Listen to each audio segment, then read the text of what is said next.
Araw ng Biyernes, taong 1990. Maaga akong nagising dahil sa ingay ng mga baboy sa likod ng bahay.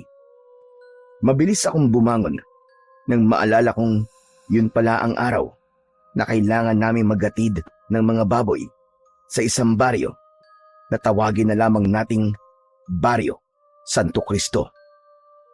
Antok na antok pa ako ng mga oras na yun, pero kailangan kong tulungan ang tatay ko. 5 malalaking baboy kasi ang ihahatid namin. Paglabas ko ng bahay, nakita ko si tatay na nililinisan na ang mga alaga namin. Naroon na rin ang truck na ginagamit namin sa paghatid. Tay, ang aga niyo naman po yatang gumising. Oo, kailangan kasing paliguan at linisan ng mga baboy na i-deliver natin eh. Lalo na't alam mo, malaki ang bayad nila kumpara sa bentahan ng mga buyer dito sa atin. Talaga po? Bakit naman po kaya, tay? Baka naman po manloloko yung nakausap nyo ah. Yung kunwari magpapadeliver tapos hindi naman po pala kukunin. Hindi anak, totoong tao yung kausap ko. Ikaw talaga oo. Kaya aga-aga negatibo agad ang iniisip mo. Malas sa negosyo ang ganyan anak. Sorry po, tay.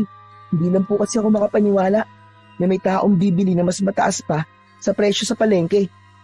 Masyado naman po yatang galante yung customer natin, tay. Ako man anak, nagulat din sa alok niya. Pero sabi kasi nung nakausap ko, ang gusto daw niya ay mga buhay na baboy. Tapos ihahatid mismo sa baryo nila. Nahirapan daw kasi silang maghanap ng seller eh. Kaya nung may nakapagsabi daw sa kanya na nagdi-deliver ako at nagbebenta ng baboy, sinubukan niya akong kausapin. At yun na nga, kinontrata niya na ako. Ah, tay, sino po ba kasi yung kausap nyo? Yung kapitan mismo ng baryo, si Kapitan Marcelo.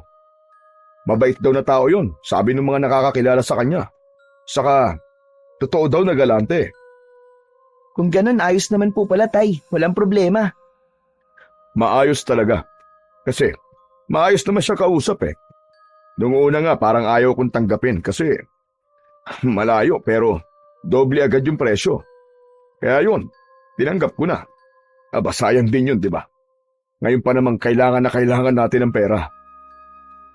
Sa bagay, sayang nga naman po yun. Pero tay, ano po bang meron sa kanila?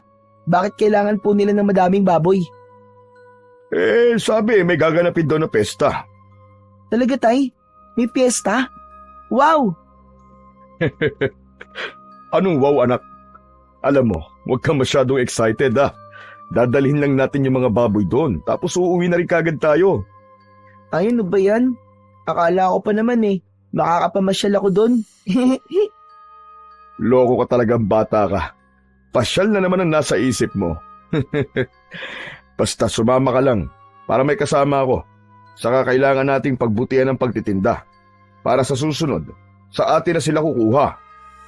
Sa bagay, pero hayaan niyo po. Maaasahan niyo po ako dyan, tay. Wala pong problema sa akin. Tutulungan po kita mambola. Magaling yata ako sa ganun. Talaga lang ha. Sa bagay, kanino ka pa ba magmamana? Di sa akin. Napangiti ako sa sinabi ng tatay ko. Sandaling gumaan ang pakiramdam ko habang nagbibiro siya. Pero agad ding nawala ang ngiting yun nang bigla kong maalala ang tungkol sa mga fiesta. Ang huling punta o pasyal kasi namin sa piyestahan ay noong buhay pa ang nanay ko. Tay, naaalala niyo po ba yung huling piyesta na pinuntahan po natin kasama si nanay? Aba syempre naman. Makakalimutan ko ba naman yun anak? Pati nga yung adobo ng nanay mo na niluto niya nun. Hindi ko pa rin makalimutan ang lasa eh. Pinakamasarap kasi yung luto niya. Tama po kayo. Masarap po talaga yung adobo niya. Kailan po kaya ulit tayo makakatikim ng ganung kasarap na adobo, no? Ay nako, yan ang hindi ko alam anak. Pero malay mo isang araw, may makagaya din ng recipe ng nanay mo. Naku tay, wala po siguro. Siya lang naman po nakakaalam ng recipe. Kaya sigurado akong walang makakagaya nun. Sa bagay, o siya tama na ang daldal. Kailangan na nating tapusin to para makabiyahe na tayo. Pagkasabi ni tatay nun, sabay na kaming kumilos. Ako naman, kinuha ko yung timba at binuhusan ng tubig ang kulungan. Si tatay naman, abala sa pagtatanggal ng mga putik sa katawan ng mga baboy gamit ang lumang brush at sabon. Habang sinasabon niya ang isa sa mga alaga, napansin kong napapangiti siya paminsan-minsan. Marahan niyang hinahaplos ang ulo ng baboy at kinakausap. O ayan, ayos! Malilinis na kayo. Dapat maganda kayong tignan pagdating natin doon, ha? Tahimik lang akong nakamasid sa kanya. Hindi ko maiwasang humanga sa paraan ng pagtrato niya sa mga hayop. Sa mga mata niya, hindi lang basta kabuhayan ang mga ito, kundi parang bahagi na ng pamilya. Pasensya na kayo, ha? Kailangan na namin kayong ibenta ni Daniel, eh. Huwag kayong magulo doon, Oying, ha? Magpapakabait kayo, ha? Natawa ako. Si tatay, talagang binibigyan niya ng pangalan yung mga baboy namin para daw hindi nakakabagot alagaan. Si Oying, ang pinakapaborito niya kasi mabait daw. Nang matapos naming paliguan ng mga baboy, pinagtulungan na naming dalawa na dalhin ng mga ito sa truck. Nang maisakay na namin ng mga ito, napansin kong napabuntong hininga si tatay. Sumandal siya sandali sa truck. Ay nako, abibigat nyo. Dito palang pinagpapawisan na ako, eh. Pero ayos lang. Malaki-laking pera naman ang kapalit kapag naibenta na kayo. Napakamot siya sa ulo, sabay buntong hininga. Tay, pag nakuha niyo na po yung bayad, ano pong gagawin niyo sa pera? Aba syempre, pambayad muna sa utang natin kay Aling Deli. Tapos, pamumuhunan ulit para sa mga susunod nating baboy. Bibili rin tayo ng bagong damit, saka masarap na pagkain. At kung may matitira pa, idadagdag ko sa ipon natin para sa pag-aaral mo. Wala na naman po matitira para sa inyo, Tay. Lahat na lang po napupunta po sa akin at sa pag-aaral ko. Naku, ayos lang yun, anak. Mas importante na makapag-aral ka. Hindi habang buhay na nandito lang tayo sa babuyan. Gusto kong makita kang magtapos. Para kahit papano, may marating kang mas maganda kaysa sa ganitong klase ng buhay. Napayuko ako at napangiti. Hindi man madalas na magpakita ng lambing si tatay. Ramdam ko sa bawat salita niya ang pagmamahal at grabing sakripisyo niya para sa akin. Pero maya-maya pa ay may bigla akong naalala. Tay, akala ko po ba bibili po kayo ng bago nating TV, yung colored po. Ay, oo nga pala, no? O sige, dahil may extra tayong kita ngayon, baka mabili na rin natin yon. Pwede na nating mapanood ng malinaw yung mga palabas sa gabi. Pero kung gusto mo, wag na muna yung bagong damit, ha? Para may dagdag budget tayo. Ayos lang po, Tay. Mas gusto ko nga po yun, eh. Para kapag may balita, hindi na po tayo nakikinig lang sa radyo. Tsaka, gusto ko pong mapanood ulit si Dolphy.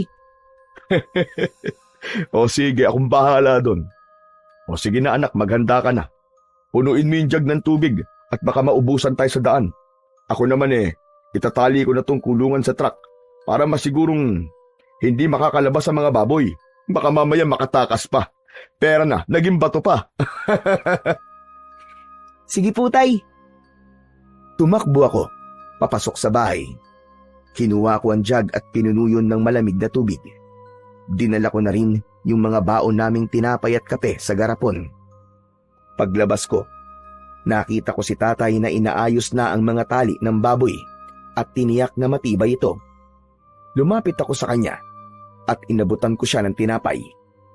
Tay, baka gutom na po kayo. Kain muna tayo bago bumiyahe. Mamaya na lang sa daan, anak. Sayang oras, baka abutan pa tayo ng tanghali sa kalsada. Mas gusto kong makarating kagad tayo bago magtanghalian. Tumango ako. Muling itinago ko ang mga tinapay. Naglakad na si tatay at umakyat sa itaas ng truck. Agad na din akong sumunod.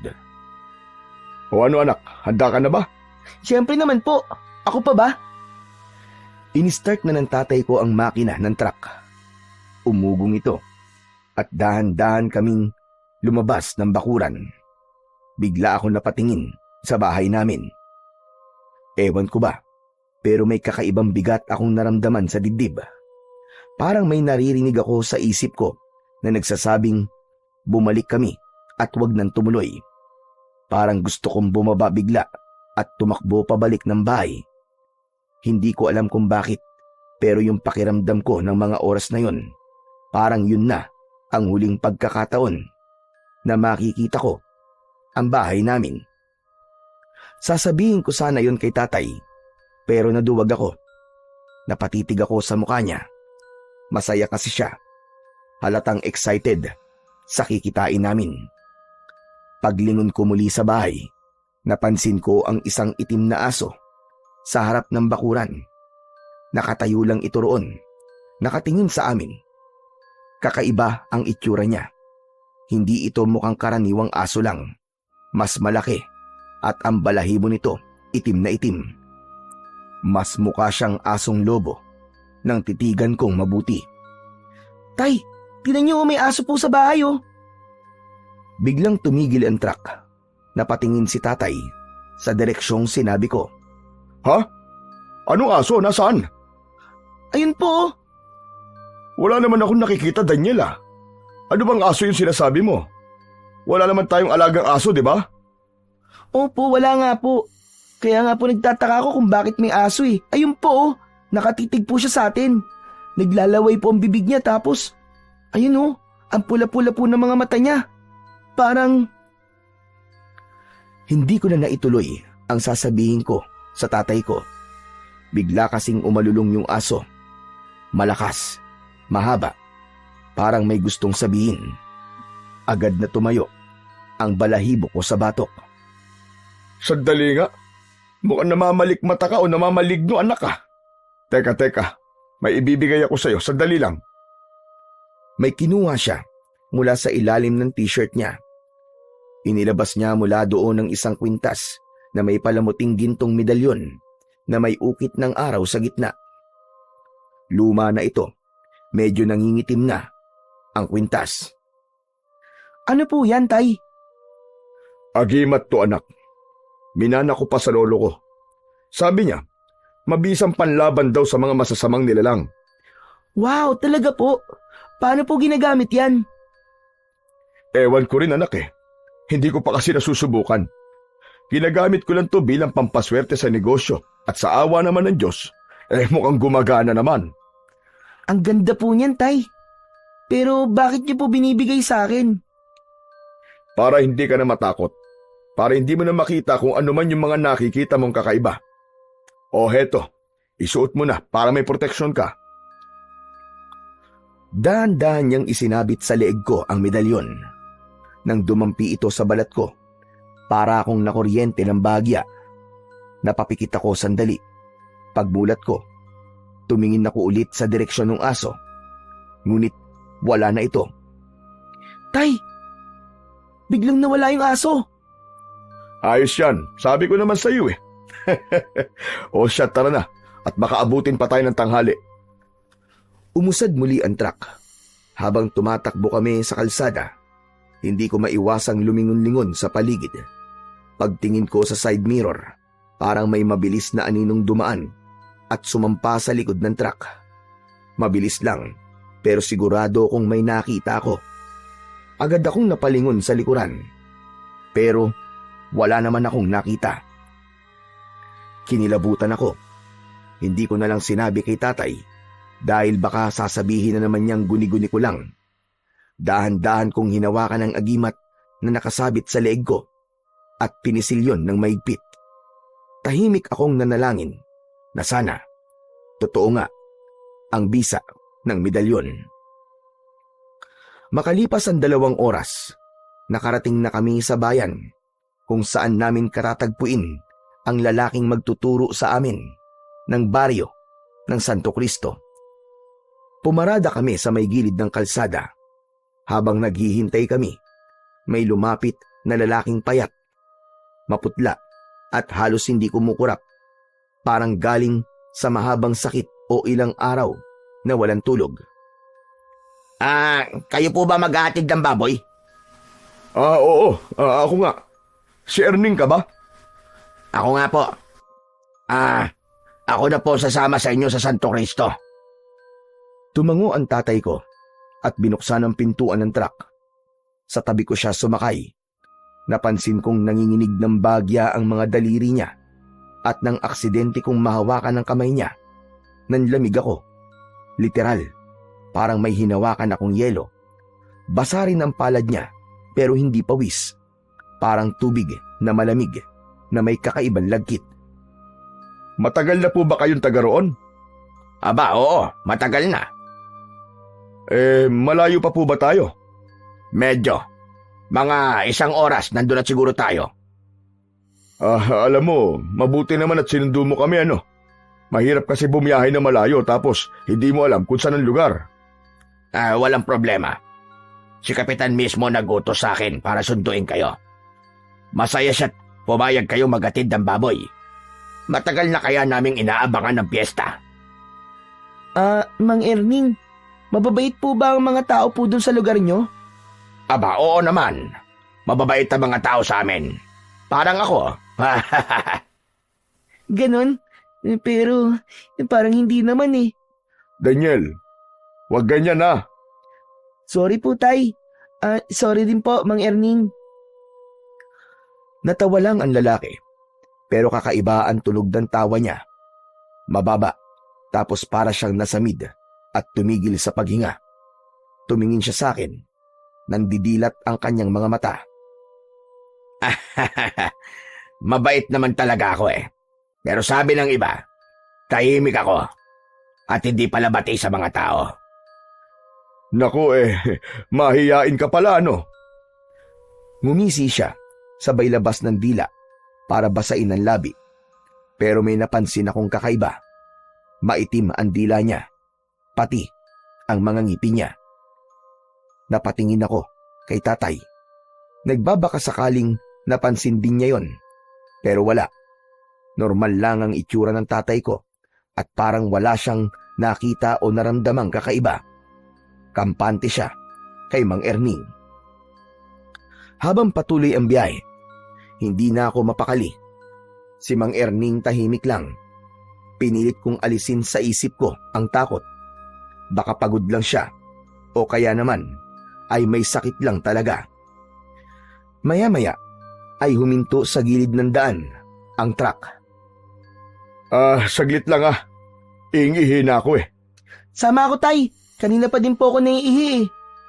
O sige, tara na anak. Tumango ako at bumaba. Habang nag-iinat, napatingin ako kay Mang Erning. Hindi siya bumaba. Nakaupo lang siya sa loob ng truck. Nakatingin sa likod kung saan naroon ang mga baboy. Tahimik lang siya, pero napansin kong gumagalaw ang labi niya. Para bang may binubulong. Tapos ay nakita ko siyang ngumiti habang nakatitig sa mga baboy. Tinapik ko na si tatay. Tay. Wala ka bang napapansin dyan sa sinakay nyo? Ha?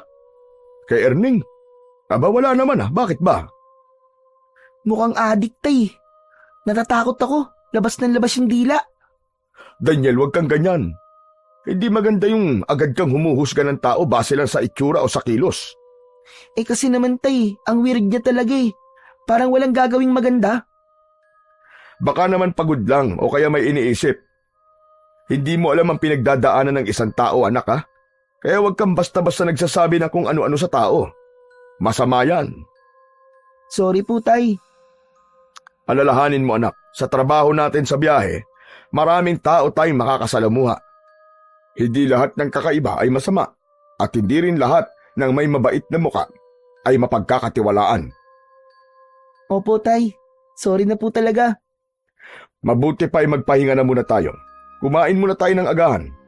Saka, tama na yan Huwag mong ubusin ang lakas mo sa kakaobserba sa tao. Opo, tay. Lumapit si tatay sa tapat ni Mang Erning at kinausap ito. Erning, bumaba ka na muna at kumain. Sige salamat po. Pero busog pa ako eh. Mamaya na lang siguro. Tumango si tatay at inilabas ang baon namin. Naupo kami sa gilid ng truck. Habang sinusubo ko ang pagkain, napansin kong bahagyang gumalaw ang truck. Napatingin ako at doon ko nakita si Mang Erning. Nakausli ang ulo sa bintana. Parang inaamoy ang hangin. Dahan-dahan siyang ngumiti at doon ko napansin na may kumikislap sa gilid ng kanyang labi. Hindi pawis, hindi rin laway. Para bang malapot na likido. May bahid ng pagkapula at dinilaan niya yon. Daniel, huwag mo nang iniintindi ang tao. Kumain ka na. Mababa pang biyahe natin. Ilang sandali pa, nang malapit na kaming matapos kumain, narinig naming nag-iingay ang mga baboy sa likod ng truck. Malakas ang ungol nila na para bang may nasasaktan. Nagkatinginan kami ni tatay. Agad siyang tumayo at tumakbo sa likuran, habang ako naman ay sumunod. Pag-angat ng tolda na paatras ako, isa sa mga baboy ay nakahiga. Hindi gumagalaw, parang patay na. Nakadilat ang mga mata nito. Hala, tay! Ano po nangyari sa baboy? Umakyat si tatay sa loob ng truck at sinuri ang baboy. Iniangat niya ang ulo nito at sinilip ang bibig at sinipat ang katawan, pero walang bakas ng sugat o kagat. Hindi ko alam, anak. Naku, sayang naman ito. Baka isipin ni Kapitan may sakit ang mga baboy natin. Tignan niyo po dyan, tay. Baka may ahas po kung anong hayop na pwedeng kumagat kaya po namatay yung baboy. Pero anak, walang hayop dito. Baka na-stress siguro sa haba ng biyahe natin. Naku, paano kaya ito? Biglang bumaba si Mang Erning mula sa truck. Tahimik siyang lumapit. Wala kayong dapat ipag-alala. Madalas mangyari ang ganyan sa biyahe. Ayos lang yan. Ako na ang bahala magsabi kay Kapitan. Sasabihin ko sa kanya na buhay yan bago natin dalhin. Wala kayong magiging problema, panigurado. Naku, salamat Erning ha. Malaking tulong yan. Ayoko lang mapahiya sa unang biyahe namin. Walang anuman, huwag mo nang isipin yun. Basta pagdating natin sa Santo Cristo, ako na ang kakausap. Makakaasa kayo. Salamat naman kung ganun. Sayang din kasi kung hindi ito kukunin. Abay, baka malugi kami. Hindi problema yan. Naku, pasensya na ha. O siya, mabuti pa tara na. Baka kung tumagal tayo dito madagdagan pa yung mga patay na baboy. Sumakay na ulit kami sa truck at agad na pinaandar ni tatay ang makina. Ilang sandali pa ay unti-unti nang nagbago ang paligid. Nawala na ang sementadong daan. Gandin ang mga bahay sa paligid. Marami ng mga puno at parang pataas na din kami ng bundok. Tay, malayo pa po ba ang Santo Cristo? Sandali na lang. Huwag kang mainip, bata. Nagtaka ako. Ang natatandaan ko, sinabi niya kanina na halos 1 oras lang ang magiging biyahe namin. Pero 2 oras na ang lumipas. Nagpatuloy kami sa biyahe, pero biglang pumreno ang sasakyan nang biglang may sumulpot na matandang lalaki sa daan. Muntik na siyang masagasaan, pero napaupo ito sa lupa. Agad na bumaba si tatay para tignan ang kalagayan niya. Naiwan kami ni Erning sa loob ng sasakyan. Naku, pasensya na po kayo.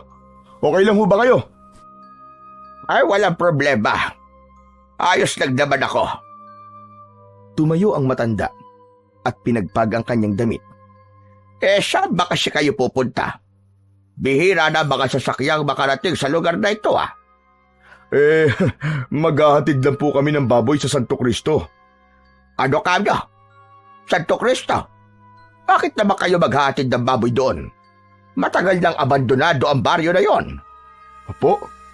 Aba, imposible naman po yun. Kausap ko po yung kapitan nila at sa katunayan nga ho, may kasama ho akong taga ron. Yun po, si Erning. Nanlaki ang mga mata ng matanda nang sulya pa nito si Erning na nasa loob ng truck. Napansin kong Ilang beses itong napalunok ng kanyang laway. Nanginig din bigla ang kanyang mga kamay habang dahan-dahang itinuro si Mang Erning. Wag na. Huwag kayo tumuloy. Sigurado kung wala ng tao sa baryo na yon, at kung meron man, baka impostor sila. Hindi sila mga taga-baryo Santo Cristo. Bumalik na kayo kung saan man kayo nanggaling. Maniwala ka sa akin. Sigurado ho bang ayos lang kayo? Baka nabagok po kayo o nasaktan, ha? Sinabi ko na ayos lang ako. Pero ikaw, makinig ka sa akin. Biglang hinawakan ng matandang lalaki ang braso ni tatay at tinignan sa mata. Makinig ka mabuti. Yan kasama nyo. Hindi siya tao. Hindi siya tao. Sa sobrang lakas ng sigaw niya, napaiktad ako. Agad akong napalingon sa katabi kong si Mang Erning. Tahimik lang ito. Nakatingin ito sa matandang lalaki. Ilang sandali pa, bigla siyang napakamot sa ulo, sabay iling. Naku wag na po nating pag-aksaya ng oras sa matandang yan. Kilala ko yan Siya si Magose. Wala yan sa sarili niyang katinuan. Tara na po. Ganun ba? Oo, matagal na yan baliw Lagi nag-aabang ng mga dumadaan. Tapos, tinatakot ang mga tao. Huwag niyo na hong pakinggan. Sayang lang ang oras niyo. Nakita yung inis at galit sa muka ng matanda nang marinig ang mga sinabing yun ng payat na lalaki. Sino baliw ang sinasabi mo? Sino tinatawag mo baliw? Ay nako, ang hirap talagang kausap ng matanda na to. Ikaw ang mahirap kausap, Erning. Magbago ka na. Magbalik loob ka na sa Panginoon. Tigilan mo na itong ginagawa mong ito. Teka, kilala ka po niya?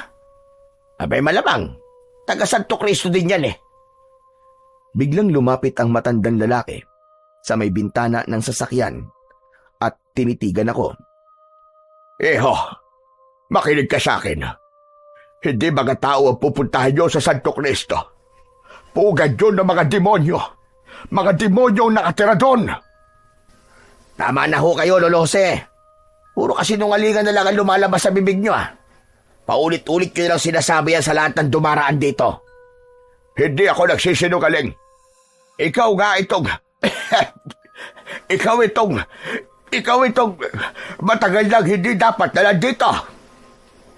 Napalunok ako. Hindi ko maintindihan kung ano ang ibig sabihin ng matanda. Si tatay naman ay nakatingin lang, halatang naguguluhan na rin. Magtago ka man sa mukha ng tao. Kilala ko ang amoy mong hayop ka. Huwag mo akong pagtawanan. Ito lang ang masasabi ko.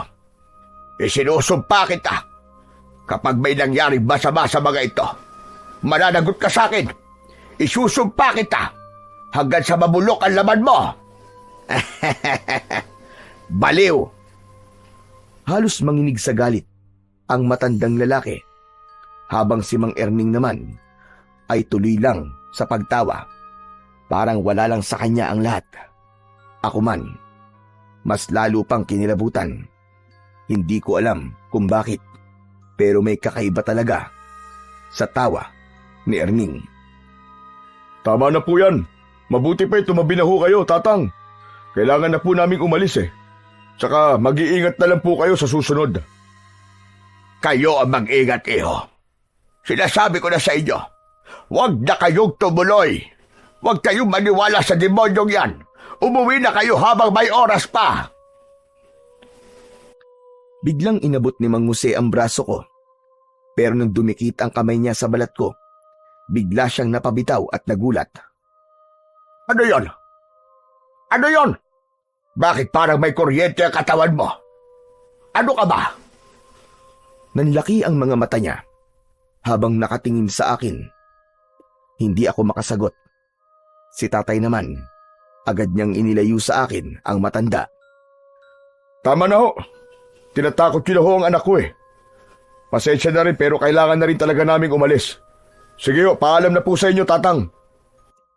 Sinabihan ako ni tatay na isarado na muna ang bintana, kaya agad ko naman yung ginawa. Umakyat na din siya at pinaandar na ang sasakyan. Habang papaalis kami, narinig ko na sumisigaw pa rin yung matanda. Umuwi na kayo! Mamamatay kayo dyan sa Santo Cristo! Wala nang tao doon! Matagal nang walang tao sa baryong yon! Walang nagsalita sa amin. Si tatay, nakatutok na sa daan, at si Mang Erning naman tulala. Sinilip ko sa side mirror ang matanda. Nandoon pa din siya, nakatingin sa sasakyan namin. Tapos may nakita kong isang uwak na lumipad at dumapo sa balikat niya. Mang Erning, ano pong nangyari sa matandang yun? Bakit po siya nabaliw? Napatingin si Mang Erning sa akin saglit. Tapos, bumuntong hininga bago sumagot. Hindi naman siya dating ganun eh. Si Mang Jose, dating antingero yon. Siya yung nilalapitan ng mga tao kapag may sakit. Pero nagbago ang lahat nang mamatay ang pamilya niya. Namatayan siya? Anong kinamatay? Nasunog. Wala ni isa sa asawa at mga anak niyang nakaligtas. Simula nun, nakikita na siyang palagi nagsasalitang mag-isa. Hindi na din siya makausap ng matino. Nako, kawawa naman pala yung tao. Siguro hindi kinaya ng isip niya yung nangyari. Hindi talaga. Pero, hindi naman nakakaawa ang matandang yun eh. Ha? Aba, bakit mo naman nasabi? Kasi chismis sa baryo namin na natuto siyang mangkulam. Ano? Mangkukulam yung matandang yun? Hindi ko rin alam kung totoo. Sabi-sabi lang naman kasi yun sa amin. Kasi may mga nagsasabi na mula nang masunog ang bahay niya, tumuloy siya sa isang maliit at lumang kubo sa may likod na sementeryo. Oh, ano naman pong kinalaman nun sa pagbabago po niya? Porke po ba tumira po siya sa sementeryo, mangkukulam na po kagad? Hindi ganon. Ang sabi nila, yung matandang yon, naghangad ng labis na kapangyarihan. Makalipas ang ilang buwan na inilibing ang asawa niya, hinukay daw niya ito at kinuha ang isang parte ng tuhod ng asawa. Ano? Kinuha ang tuhod? Ang tinutukoy mo ba yung mutya ng tuway-tuway? Yon, nakuha mo. Yun nga ang tawag sa agimat na yon. Tuway-tuway? Isang agimat na galing sa patay na tao? Grabe naman yun. Kawawa naman yung asawa niya, patay na nga, hindi pa pinatahimik. Totoo yan. Hindi talaga matatahimik ang kaluluwa ng isang patay dahil kakapit ito sa katawan ng taong may hawak nito. Kapag merong ang ganun, ang kaluluwa ng patay ay maaari mong alipinin. Pwede mo siyang utusan, pwede kang humiling, at kung ano-ano pa. Grabe, nakakatakot naman po yun, Tay. Talagang nakakatakot, anak. Ngayon ay naniniwala na ako sa iyo, Erning. Kasi ang mutya ng tuway-tuway ay madalas ginagamit ng mga nananampalataya sa mga demonyo. Yung bang mga kampo ng kadiliman. Kaya siguro nabaliw. Kaya siya naging mangkukulam. Tama ka. Kaya nga siya naging baliw dahil doon. Kaya wag na natin pag-aksayan ng oras yung matandang yon. Malapit na pala tayo.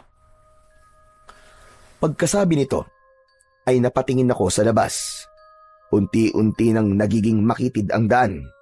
Sa kaliwa ay bangin at sa kanan naman ay mga matataas na puno. Wow! Ang ganda naman po dito sa lugar nyo. Aba, maganda talaga dito. O siya, iliko nyo na po dyan sa kaliwa. Dahan-dahang nagminor si tatay at iniliko ang sasakyan. Maya-maya pa ay nakita ko na ang mga banderitas na nakasabit sa mga puno. Nakita ko na rin ang karatulang may nakasulat na Santo Cristo. Pagpasok namin sa looban, napansin kong tahimik ang buong lugar. Wala halos tao sa labas. Ang ilang mga bahay na nadaanan namin ay luma at sira na, pero malinis at walang masyadong kalat sa mga bakuran. Tumingin ako sa kanan at nakita ko ang isang matandang babae na nakaupo sa bangko sa tapat ng isang bahay. Hindi siya gumagalaw, parang nakatitig lang sa amin habang dumadaan. Nang magtagpo ang aming mga mata, mabilis akong umiwas ng tingin. Pagkaraan ng ilang sandali, nagsalita si Mang Erning. Oh, ayan na. Ayan na yung bahay ni Kapitan. Hinto mo sa tabi. Pumarada ka na lang dyan. Agad na itinabi ni tatay ang sasakyan. Pagkahinto, bumaba siya kagad. Sumunod ako, pati na si Mang Erning. Napansin kong may ilang lalaki sa harap ng bahay, nakaupo sa mahabang bangko habang nagkwekwentuhan. Pagkakita nila sa amin, agad silang tumayo at ngumiti. Isa sa kanila ang nangunang sumalubong sa amin. Nako, maraming salamat naman at narito na kayo. Magandang umaga, Kapitan. Ano, kumusta naging biyahe ninyo? Ayos lang naman po. Pero malayo po pala ito sa inyo, no? Konti lang naman, pero hayaan mo. Dadagdagan ko ang bayad sa pag-deliver mo. Naku, wag na ho. Ayos lang, Kap. Hindi naman ako nagpapadagdag eh. Sobra-sobra na po yung ibabayad nyo sa mga baboy namin. Ayos lang yun. Walang problema sa akin. Nagkamay sila. Kita ko sa mukha ng kapitan na natuwa siya sa muling pagkikita nila ng tatay ko. Tama-tama lang ang dating nyo. Mamayang gabi, may ihahanda na ang mga yan para sa bispiras ng pista. Ano? Para sa bispiras lang? Akala ko kasi ihahanda nyo yan sa mismong araw ng pista. Naku, hindi. Para lang yan sa bispiras. Sa mismong pista, iba ang ihahanda namin. Mas masarap, mas espesyal. Nakakatuwa naman pala dito sa inyo, ano? Dinaig pa ang baryo namin sa paghahanda. Mukhang malaking selebrasyon to, ah. Alam mo kasi, ang pista ang pinakahihintay na okasyon ng mga taga rito. Lahat ng tao dito, sama-sama kami naghahanda at sama-sama ding nagdiriwang dito sa bahay ko. Aba, ayos po pala samahan nyo dito. Oo naman, dito kahit mahirap ang buhay, basta pista, walang iwanan. Lahat may ambag, lahat may handa. Para kahit ilang araw lang, nakapagsaya kami ng sama-sama at makalimutan namin ang mga problema sa buhay. Nagpatuloy sa pag-uusap sila tatay at Kapitan Marcelo tungkol sa paghahanda sa pista, habang ako naman ay tahimik lamang na nakikinig. Samantala, napatingin ako sa paligid. May ilang kabataang babae na abala sa pag-aayos ng mga banderitas, habang yung iba naman ay nagkakabit ng mga bumbilya sa gilid ng kalsada. Kahit medyo luma at sira-sira ang mga bahay, tila binubuhay nila ang paligid para sa nalalapit na pista. Pero may napansin ako, yung mga banderitas, kulay pula at dilaw lang. Hindi ako nakatiis. Nagtanong na ako sa kapitan. Kap! Napansin ko lang po, bakit po puro dilaw at pula lang po ang mga banderitas nyo? Wala po bang ibang kulay? Yan ba? Tradisyon na kasi yan dito sa amin, iyo. Ang pula, simbolo yan ng dugo, ng sakripisyo. Paalala ng paghihirap at pagsubok na pinagdaanan ng Santo Cristo. Yung dilaw naman, para sa liwanag, tagda ng pag-asa at biyaya na binibigay niya sa amin taon-taon. Tumangulang ako matapos niyang sagutin ang aking tanong. Samantala, ay ibinaling na ng kapitan ang kanyang pansin sa mga kasama niyang lalaki.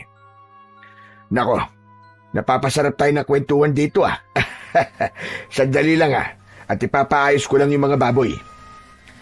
Lando, Pedro, kunin niyo na ang mga baboy at ipakatay na. Agad na sumunod ang mga lalaki sa utos ng kapitan. Lumapit sila sa truck at binuksan ang trapal. Natuwa si kapitan nang makita ang malulusog at matatabang baboy. Ang gaganda pala ng mga baboy niyo ah. At ang lilinis pa. Mukhang inalagaan ng maayos. Ngumiti si tatay, pero napansin kong biglang natigilan si kapitan nang mapansin niya ang patay na baboy. Oh, sandali lang. Bakit may patay na isa? Ano nangyari rito? Medyo natigilan si tatay, pero bago pa siya makasagot, sumingit si Erning. Kap, namatayan sa init habang nasa biyahe. Buhay pa yan nung sinundo nila ako sa bayan eh. Tahimik lang si kapitan. Tinignan niya yung patay na baboy. Parang nag-iisip kung ano ang dapat na gawin. Maya-maya lang ay tumango siya. O sige na. Ibaba nyo na rin yan. Sayang. Pero ililibing na lang natin mamaya sa likod. Ha? Ililibing? Pero malusog po ang baboy na yan. Pwede pa po yung katayin, sayang naman. Walang problema, Mando. Huwag ka mag-alala. Buo pa rin ang ibabayad ko sa'yo. Pero, huwag na natin pag-usapan yan, Mando. Mabuti pa, ay tumuloy na kayo sa amin. Kumain muna kayo bago bumiyahe paalis. Maraming pagkain sa likod. Tara na. hindi ho ba nakakahiya? Tay, huwag ka na pumahiya. Gutom na po ako eh. Huy, ano ka bang bata ka? Nakakahiya kay kapitan. Nako, huwag na kayong mahiya sa akin. Talagang nagpahanda ako ng pagkain para sa inyo. Tara na, sumama na kayo. Sumama na kami. Papunta sa likod ng bahay. Malaki ang bahay ni kapitan at may maluwag na bakuran. Pero tulad sa iba, luma na din ito at may ilang mga sira na. Gawa ito sa kalahating semento at kalahating kahoy. Pagdating namin sa likod, nakita kong madami palang tao doon. Abala sila sa pagluluto. Ang daming pagkain na nakahanda at ihahanda pa lang. O sige na. Upo na kayo at ipapahanda ko na ang pagkain nyo. Umupo kami sa mahabang mesa. Agad niyang inutusan ng isang matandang babae. Maya-maya lang ay nilapag na sa harap namin ng mga pagkain. Pansit, adobo at kaldereta ang kanilang inihanda para sa amin. Kain na kayo, kain na! Masarap magluto ang mga taga rito. Salamat ka pa. Agad akong sumandok ng kanin. Sumunod na rin si tatay. Parehas naming unang kinuha ay ang adobo. Nang tikman namin, bigla kaming nagkatinginan. Tay, ang sarap po nito. Grabe, ngayon lang po ako ulit nakatikim ng ganitong adobo. Mas masarap pa yata ito sa luto ni nanay. Nako, pag narinig ka ng nanay mo, lagot ka. Nagsasabi lang naman po ako ng totoo, tay. Pero syempre, paborito ko pa rin po yung luto ni nanay. Tumawa si Kapitan Marcelo nang marinig ang naging usapan namin ni tatay. Salamat naman at nagustuhan nyo. Sige, kumain lang kayo ng kumain at marami pa niyan. Sarap na sarap sa pagkain si tatay. Pero nang muli ako nagsandok ng adobo, napansin ko na may kakaiba sa karning nakuha ko. Parang daliri ng tao. Agad na sumama ang pakiramdam ko nang makita ang karning yon. Iniangat ko ang kutsarang pinaglalagyan nito at makailang beses na napalunok ako ng laway. Ilang sandali pa, tuluyan na ngang bumigay ang aking sikmura sa nakakadiring pagkain na yon hanggang sa nagsuka ako. Hoy, Daniel! Aba bakit? Ano nangyari sa'yo, anak? Hindi ako agad nakasagot. Nanginig ang kamay ko habang itinuturo ko ang karne sa plato. Yumuko si tatay at tinignan yon. Tay, tignan nyo. Parang daliri po ng tao yan. Hindi ko alam kung paano yon narinig ni Kapitan Marcelo. Bigla kasi itong napatingin din sa plato at saka tumawa. Nako, hindi daliri ng tao yan, iho. Buntot lang yan ng baboy. Minsan kasi, kapag nag-aadobo kami, isinasama namin yung buntot. Natakot ka ba? Pasensya ka na, iho. Pero Kap, hindi naman po yan buntot eh. Saglit na natahimik ang lalaki. Kita sa mukha niya ang pagkagulat, pero agad din niyang pinilit na ngumiti Kinuha niya ang piraso ng karne at iniabot sa tagaluto. Oh, tignan mo nga to. Di ba sabi ko sa inyo, kapag para sa bisita, huwag nang isama ang buntot. Tignan nyo, natakot tuloy yung bata. Ayoko na mauulit ito Napayuko ang tagaluto. Halatang kabado. Paulit-ulit itong humingi ng dispensa, kina kapitan at pati na rin sa amin ni tatay. Hindi ko alam, pero hindi ako kumbinsido sa sinabi ng lalaki. Alam kong hindi yung karne ng baboy at nagtataka naman ako kay tatay kung bakit parang hindi niya nakikita ang mga bagay na nakikita ko. Parang wala lang sa kanya ang lahat. Sarap na sarap pa rin ito sa pagkain. Samantala, lumayo na si Kapitan Marcelo at nilapitan ang mga kasama niyang abala sa paghahanda. Hinarap ko si tatay sa pagkakataong yun. Tay, tama na po yan, tay. Halika na po. Umuwi na po tayo. Anak, sandali lang. Hindi pa ako tapos kumain eh. Relax ka lang dyan. Mabuti pa tikman mo itong kaldereta. Masarap din ito. Ayoko na pong kumain, tay. Mamaya na lang po sa bahay. Ikaw ang bahala. Tumahimik ako sandali. Nagmasid ako sa paligid. Nakita ko ang mga nagluluto. Titig na titig sa akin. Lahat sila sinusundan ako ng tingin. Natakot ako lalo at nakita kong tila walang emosyon ang kanilang mga muka. Napansin ni tatay ang pananahimik ko. Sinulyapan niya ako at nang makita niyang may tinitignan ako, sinundan niya ito ng tingin. Pagharap sa kanila ni tatay, bigla silang ngumiti. Bigla silang tila naging normal, na para bang mga inosente. Hoy, bakit ganyan ka makatingin sa mga tao? Pambihira ka naman. Naku, ikaw Daniel ha, tigilan mo yung kakaganyan mo. Sorry po, tay. Nang mapansin ni Kapitan Marcelo, natapos nang kumain si tatay, agad siyang lumapit sa amin. Nakangiti ito habang hawak ang isang makapal na sobre.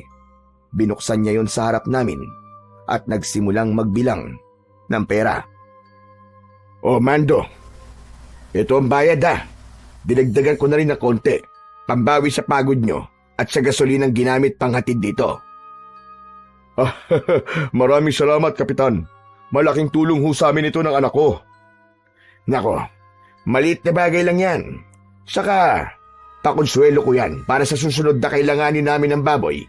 Sa'yo na kami kukuha palagi. Ngumiti si tatay, halatang natuwa sa sinabi ng kapitan.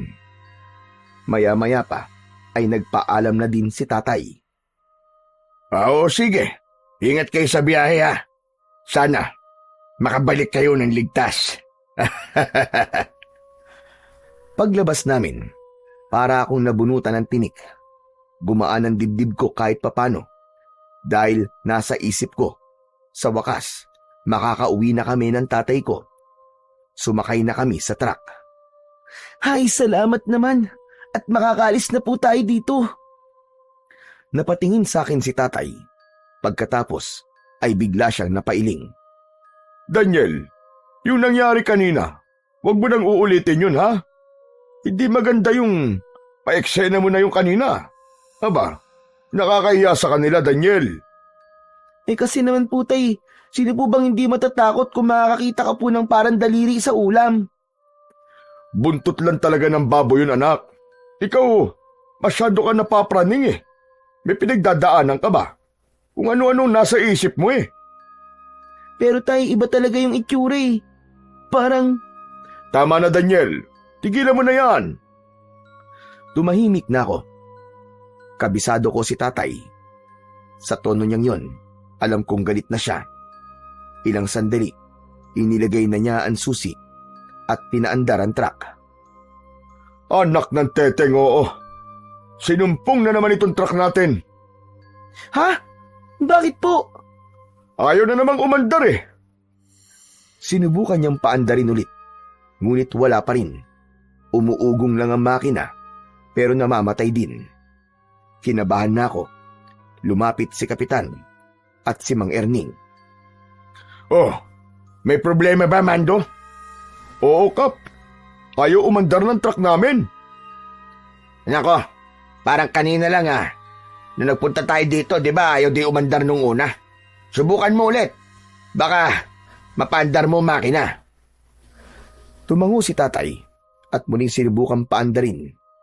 Umuugong na naman, pero biglang titigil. Ayaw talagang mag-start. Napakamot siya ng ulo. Sabay bumaba para silipin ang makina. Binuksan niya ang takip. Biglang lumabas ang maitim na usok. Anak ng... Ang bihira, oh. Ngayon pa talaga nasira. Nako, mukhang malala ang sakit ng truck mo Kaya nga, Kapitan Meron bang talyer dito? Wala dito sa baryo, Mando. Ang pinakamalapit, nasa bayan pa. Doon mismo sa pinagkitaan nyo ni Erning. Tay, ano pong gagawin natin ngayon?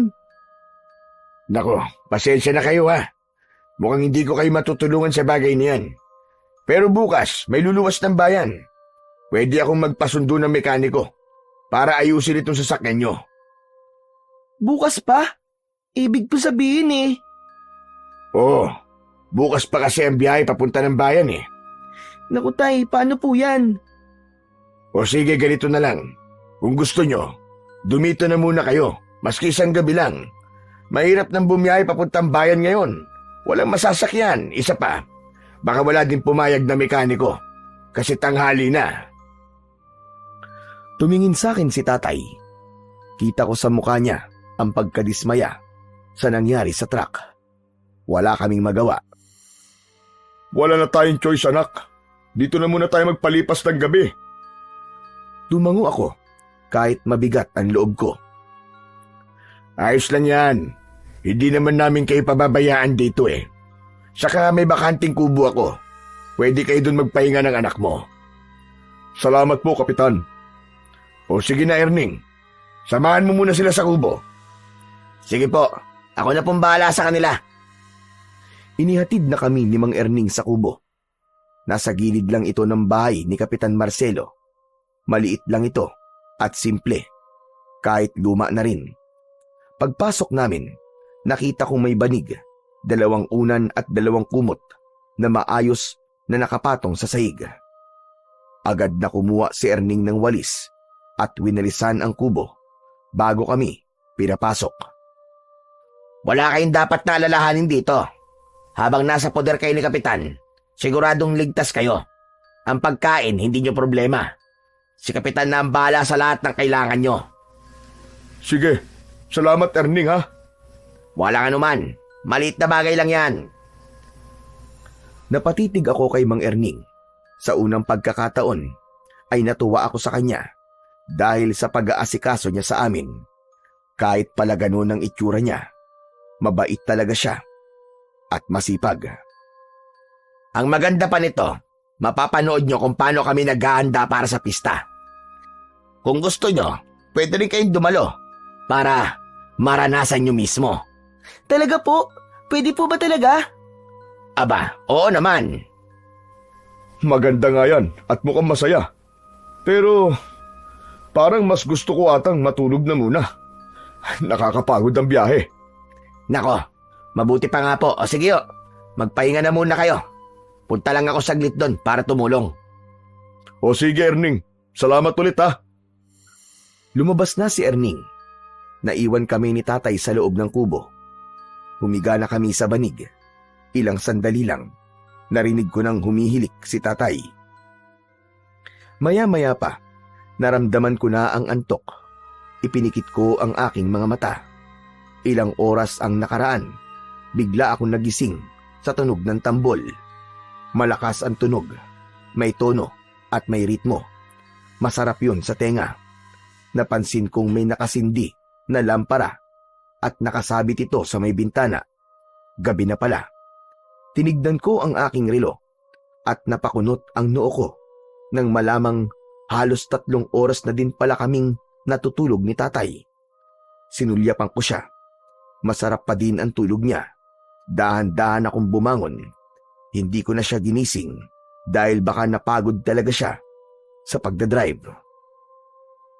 Muli kong narinig ang malakas na tunog ng tambol. Na-curious ako kung ano ang nangyayari. Kaya naman, dahan-dahan kong binuksan ang pintuan tapos ay lumabas ako ng kubo. Medyo madilim ang paligid. Pero may nakita akong apoy sa gitna ng mga tao. Lumapit ako ron at nakita ko si Mang Erning na nakatayo sa isang tabi. Nilapitan ko siya. Tumabi ako sa kanya. Maya-maya pa ay pumagitna ang mga babae na may suot na maninipis na pulang tela. Ang kanilang mga ulo ay puno ng palamuti at alahas. Ang mga noo nila ay may guhit na 3 linya. Umiikot sila sa apoy. Sumasabay sa tunog ng tambol ang kanilang paggiling. Ano pong ginagawa nila? Hindi ko maintindihan kung ano ang ginagawa nila, kaya napatanong na ako sa aking katabi. Pero hindi siya sumagot. Bigla akong napatingin sa kanya at doon ko nakitang nakatitig siya sa mga babaeng sumasayaw. Walang emosyon ng kanyang muka, kahit hindi ko alam kung natutuwa ba siya o nagagalit. Ang sabi ko po, ano pong ginagawa nila? Bakit po sila sumasayaw? Huwag ka maingay. Nagdarasal sila. Nagdarasal? Kailan pa naging sayaw ang pagdarasal? Hindi siya sumagot. Nang tumingin ako sa kanya, napansin kong pinanonood na naman niya ang mga sumasayaw.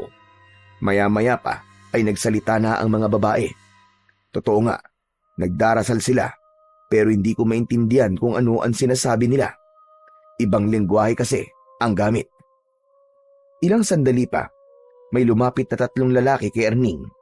May ibinulong sila dito. Umalis sila. Naiwan ako sa bulwagan. Nanood pa ako ng konti, pero nang nainip ako, nagdesisyon na akong bumalik sa kubo. Naglakad na ako pabalik ng kubo. Samantala, naabutan ko pa si tatay sa loob. Nilapitan ko siya at niyugyog. Tay, gising na po kayo. Umungol lang siya, pero hindi dumilat. Sinubukan kong muli siyang yugyugin ng mas malakas, pero wala pa rin. Kinabahan na ako ng mga sandaling yon. Hindi kasi ganon si tatay. Madali lang siyang gisingin, maski pagod na pagod. Tay, ayos lang po ba kayo? Tay! Biglang may kumatok sa pinto. Agad kong binuksan ang pinto. Umaasang si kapitan ito o kaya naman ay si Mang Erning. Pero ibang taong nasa labas. Sinabi nilang ipinatatawag daw kami ni kapitan para kumain. Sige po, susunod na lang po kami. Tulog pa po kasi si tatay. Maya-maya pa ay nakarinig ako ng mga yabag at tunog na para bang may hinihila sa lupa. Tumigil ako sa aking ginagawa at dahan-dahang lumapit sa may bintana. Sumilip ako mula roon at doon ko nakita ang ilang kalalakian na may kinakaladkad na tao. Doon sila papunta sa kakawyan. Agad akong lumabas ng bahay at sinundan ng mga yon. Malakas kasi ang kutob kong parang kilala ko kung sino ang taong hinihila nila. Maingat ang mga hakbang ko at iniwasan kong gumawa ng kahit na anong ingay. Nagtago din ako sa mga puno para hindi ako makita. Maya-maya pa'y huminto sila. Nakita ko si Mang Erning na duguan at maraming sugat ang katawan. Doon ko lang nakita, nakasama din pala si Kapitan Marcelo. Tama na po. Tama na, hindi ko sinasadya. Tama na po. Hindi sinasadya. Siraulo ka pala eh. Kailan ko inutos sa'yo? Napakialaman mo mga baboy na yon. Alam mo, kanina pa talaga ako nagtitimpi sa yung hayop ka. Hindi lang kita masaktan dahil doon sa 2 na yon. Tama na. Hindi ko na uulitin. Tama na po. Huwag niyo na po akong saktan, Kapitan. Parang awa niyo na. Alam mo ang batas ko, Erning. Kamatayan. Yan ang parusa sa mga lumalabag sa akin. Nauhaw lang naman po ko sa dugo eh. Hindi ko na napigilan eh. Kinilabutan ako sa mga narinig ko, pero hindi masyadong mapagdugtong-dugtong ang ibig sabihin ng pinag-uusapan nila. Pakiramdam ko ay pinarurusahan si Mang Erning dahil sa baboy. Ito kaya yung baboy na hinatid namin, yung namatay? Napatanong ako sa isip ko habang pinagmamasdan sila. Hindi ko maintindihan kung bakit meron akong naririnig na nauuhaw ng dugo. Tapos ay galit na galit pa ang kapitan. Kulang na lang ay patayin nila sa bugbog si Mang Erning. Ilang sandali pa, biglang sinapak ni kapitan ang mukha niya. Halos tumilapon ang katawan ni Mang Erning sa lakas ng suntok. Wala kang galang. Alam mong gagamitin natin ang mga baboy sa ritual. Sagrado ang dugo nila. Hindi mo pwedeng pakialaman ng ganun-ganun na lang. Patawad na po. Hindi ko talaga sinasadya. Tama na, Kapitan. Tama na. Ngunit hindi tumigil ang kapitan at ang mga kasama nito. Binugbog nila si Erning. Malalakas ang naging sigaw ni Erning. Ramdam na ramdam niya ang sakit. Bigla akong natakot. Gusto ko nang tumakbo pabalik sa kubo para gisingin si tatay. Pero hindi ko nagawa. Delikado. Baka mapansin nila ako. Patuloy ako nanonood sa pagpapahirap na yon. Pero ilang sandali pa, biglang nagbago ang anyo niya. Nagkaroon ito ng malalapad na pakpak sa likod niya. Nanlaki ang mga mata ko sa aking nakita. Hindi. Totoo ang sinabi ng matandang lalaki. Hindi tao si Erning. Diyos ko. Diyos ko po. Tinakpan ko ang bibig ko. Nanginig ang aking katawan dahil sa labis na takot. Sinubukan niyang lumipad pero bigla ding nagbago ang katawan ni kapitan. Lumaki ang katawan nito. Nagkaroon siya ng sungay sa ulo. Maitim na maitim ang kanyang balat at meron siyang matatalas na mga pangil. Hindi na ako makahinga. Naalala ko bigla ang sinabi ng matandang lalaki. Iho, makinig ka sa akin. Hindi mga tao ang pupuntahan nyo sa Santo Cristo. Pugad yun ng mga demonyo. Paulit-ulit kong narinig yun. Habang nakikita kong unti-unti na rin nagbabago ang anyo ng mga kasama ni kapitan. Huwag niyong gagayahin ang pesteng yan. Kung hindi, ganyan din ang sasapitin niyo. Tumango silang lahat at nangako na hindi sila magiging taksil sa kapitan. Gusto tayo sa kanya. Mabuti pa ihanda niyo na mga baboy para sa ritual. Tapos, ay kunin na din ng mga bisita. Dalhin sila sa gitna ng bulwagan. Agad na sumunod ang ibang kasama nila. Tumalikod na at naglakad pauwi. Samantala, isang aswang ang biglang napalingon sa direksyon kung nasaan ako. Parang naramdaman niya ang aking presensya. Mabilis ako nagtago. Pinigilan ko ang paghinga ko. Mabuti na lang at hindi siya lumapit. Nagpatuloy na sila sa paglalakad. Hindi ko alam kung gaano ako katagal na nagtago doon. Pero nang may masmasan ako, bigla kong naalala si tatay. Tumakbo na akong pabalik. Pagpasok ko sa kubo, wala na doon si tatay. Parang bigla akong nanghina dahil sa labis na pag-aalala. Tay, nasan ka? Nasan ka, tay?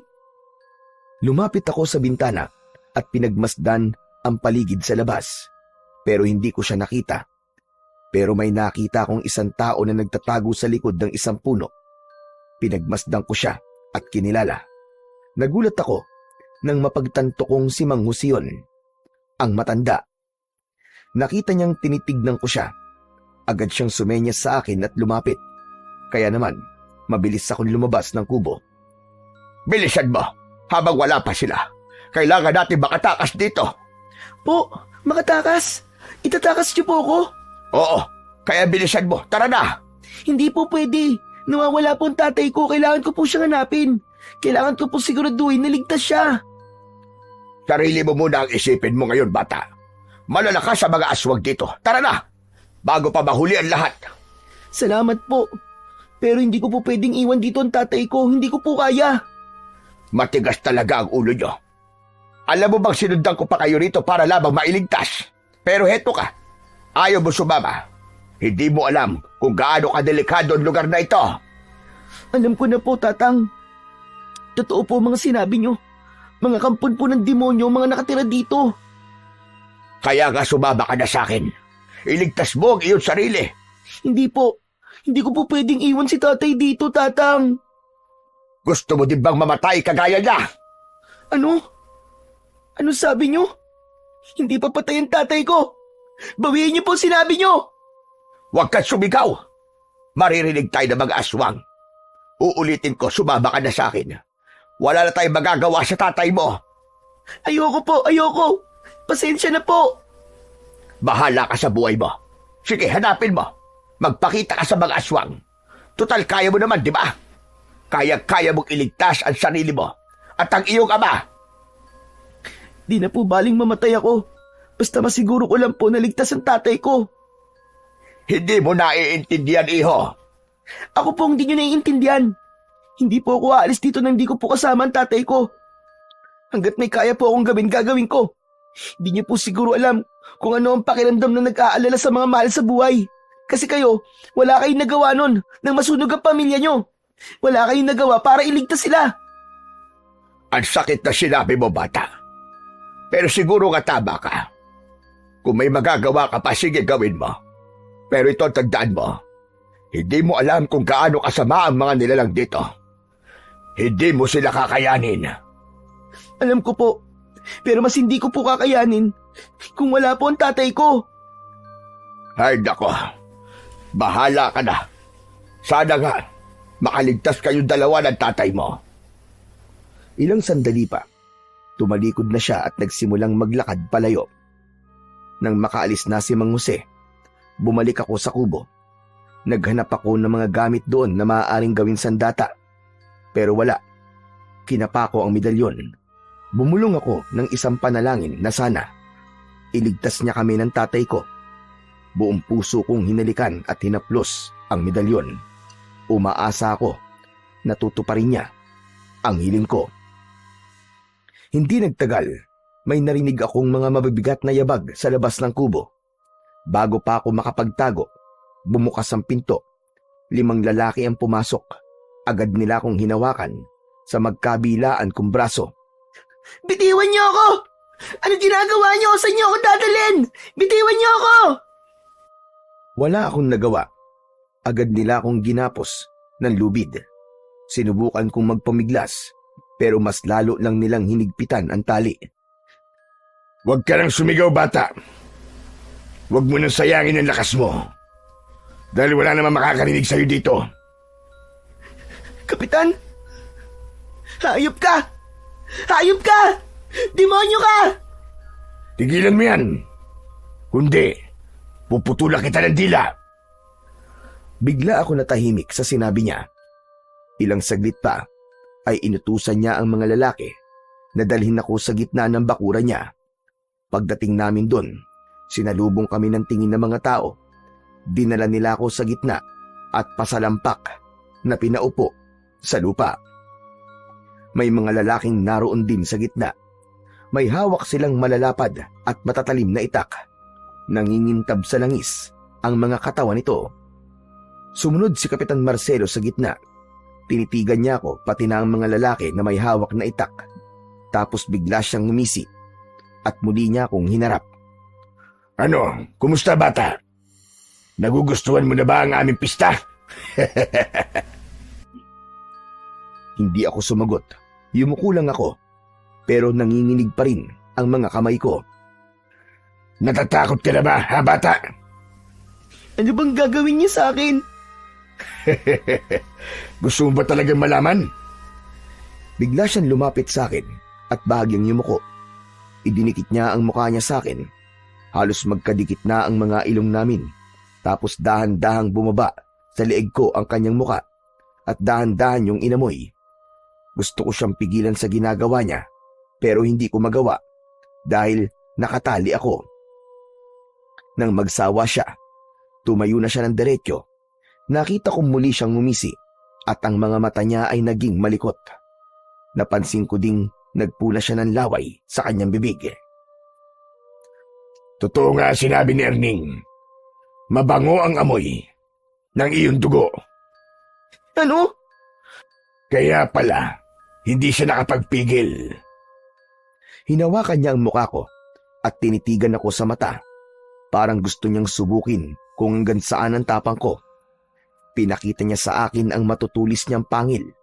Bigla ring kumulubot at pumangit ang kanyang muka. Huwag kang mag-alala, Daniel. Hindi ko gagawin ang anumang nasa isip ko. Hindi pa ngayon ang oras. Hindi pa ngayon. Huminga siya ng malalim at umalis ng dahan-dahan. Iniwan ako sa gitna kasama ang mga lalaki. Lalong tumindi ang takot ko. Ilang sandali pa, may dumating na 4 na lalaki. Buwat nila ang isang nakataling baboy. Buhay pa ito. Umiiyak ng malakas. Pinahiga nila ito sa lamesang malapit sa apoy. Simulan na ang paghahandog ng dugo sa ating puon. Napatingin ako sa mga lalaking nasa gitna. May isa sa kanila na isinausaw sa langis ang hawak niyang itak at pagkatapos ay ipinatong yun sa nagbabagang kahoy. Nang mamula ang talim nun, mabilis na itinaas yun ng lalaki at itinusok yun sa leeg ng hayop. Agad na umiyak ito ng napakalakas. Tumilamsik din ang dugo nito. Hindi! Bakit ganyan? Bakit ganyan nyo katayin si Oyeng? Ang sama nyo! Ang sama-sama nyo! Biglang umungol ang mga tao. Kita ko sa kanilang mga muka na masaya sila sa kanilang ginagawa. Wala akong nagawa kundi ang umiyak. Awang-awa ako sa baboy namin. Hindi ko matanggap na pinahihirapan nila ng ganun si Oyeng. Sa awa at galit ko, bigla kong napatayo. Pero agad na may 2 lalaki na pumigil sa balikat ko. Sinabi nilang wag akong kikilos kung ayaw kong matulad sa baboy. Maghintay lang daw ako at darating din ang oras ko. Ano? Anong ibig mo sabihin? Hindi siya sumagot. Tinignan ko ang paligid. Nakita ko ang 2 babae sa likod ng mga lalaking may itak. May iniaabot ang mga ito sa kanila. Parang malaking sangkalan ng karne. Nanlamig ang katawan ko. Hindi ko alam kung ano ang susunod nilang gagawin. Gusto ko nang sumigaw. Gusto ko silang murahin. Lahat ng sumpa ay gusto ko nang sabihin sa kanila. Pero hindi ko magawa dahil sa takot akong maputulan ng dila. Malakas ang paghinga ko. Siguro ay naramdaman yun ni Kapitan Marcelo hanggang sa tumingin siya sa akin. Huwag kang kabahan, Daniel. Lahat ng ito ay parte na selebrasyon. Hayaan mo, ilang sandali na lang, magiging bahagi ka na rin ito. Bahagi? Anong ibig mo sabihin? Malalaman mo rin sa tamang oras. Huwag ka na magpaligoy-ligoy pa. Alam ko, napapatayin niyo ako.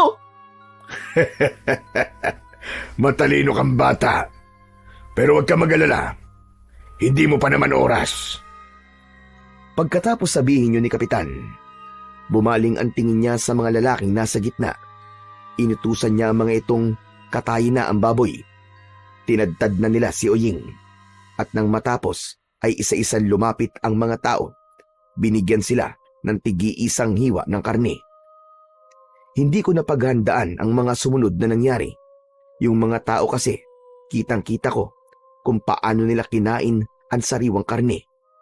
Pinilit kong alisin ang tingin ko sa kanila, pero parang may malakas na puwersang nagtutulak sa akin para panoorin sila. Maya-maya pa, habang nagkakasiyahan sila, nakita kong unti-unting nagbago ang anyo ng lahat. Nangitim ang kanilang balat, namula ang kanilang mga mata, tumubo ang mga matutulis na pangil, at maging ang kanilang mga kuko naging kasing talas ng kutsilyo. Hindi ako makapaniwalang lahat pala ng mga tao sa baryo ay mga aswang. Tama nga, ang matanda na si Lolo Jose. Maya-maya pa ay umalingaw-ngaw ang malakas na boses ni Kapitan Marcelo. Mga kasama, makinig kayong lahat. Bukas na ang araw ng pista. At alam niyo na kung ano ang gagawin, hindi ba? Yung mga bisita natin, huwag niyong hahayaang makalabas. Nagkakaintindihan ba tayo? Sabay-sabay na sumang-ayon ang lahat.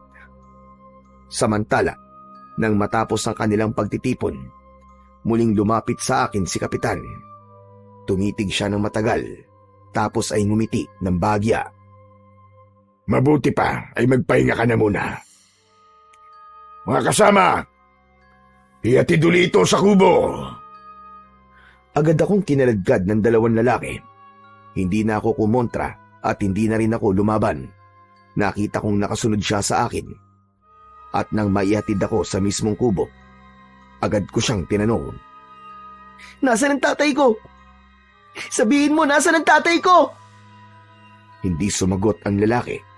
Bagkus ay tinignan lang niya ako ng tahimik. Wala akong nakitang reaksyon sa kanyang muka. Saan mo siya dinala? Anong ginawa mo sa kanya? Sumagot ka! Sumagot naman kayo! Nasaan ang tatay ko? Huwag ka nang sumigaw, bata. Sayang lang ang boses mo. Walang makakarinig sa'yo rito. Hindi! Pakawalan niyo ako! Bitiwan niyo ako! Bitiwan niyo ako! Kinabig ko ang isang lalaking nakahawak sa akin. Nagulat siya at agad na napabitiw. Pakawalan niyo ako! Hanapin ko ang tatay ko! Mga walang iya kayo! Nagsisisigaw ako habang kanilang kinakaladkad. Paulit-ulit kong tinatawag si tatay. Umaasang maririnig niya ako, pero wala. Pagdating namin sa kubo, maras nila akong itinulak paloob. Tumama ang aking tuhod sa matigas na sahig, pero hindi ko ininda ang sakit. Ilang sandali pa, sinarado nila ang pinto. Sinundan yon ng kalansing ng bakal. Doon ko napagtanto na nilagyan nila ng kadena at padlock ang kubo. Agad akong umiyak. Nanginginig din dahil sa takot at pag-aalala sa aking tatay. Ayokong isipin na may masamang nangyari sa kanya. Hindi pa ako handang mawala ng tatay. Pinilit kong ipikit ang aking mga mata. Pero sa tuwing ginagawa ko yun, bumabalik lang sa isip ko ang itsura ni Uying nung sinaksak siya ng nagbabagang itak. Sinubukan kong kalasin ang tali sa mga kamay ko. Ginamit ko ang tuhod at ngipin ko para makawala, pero sobrang higpit. Lalo lang nagdugo ang pulso ko sa kakapilit. Hindi ako pwedeng manatili dito. Hindi ako pwedeng mamatay dito. Sinubukan kong sumigaw, umaasang baka sakali nariyan pa sa paligid si Mang Jose at maawa sa akin sa kabila ng pagbabaliwala ko sa kanya. Tulong! Tulungan niyo ako! Halos mamaos na ako sa kakasigaw, pero wala pa din. Unti-unti na akong nawalan ng pag-asa ng mga oras na yon. Hanggang sa bigla akong natigilan. May naamoy akong kakaiba. Mabaho, parang amoy ng nabubulok na karne. Malansa ito at nakakasuka. Napatingin ako sa pinto. Sa siwang ng ilalim nito, may nakita akong parang usok.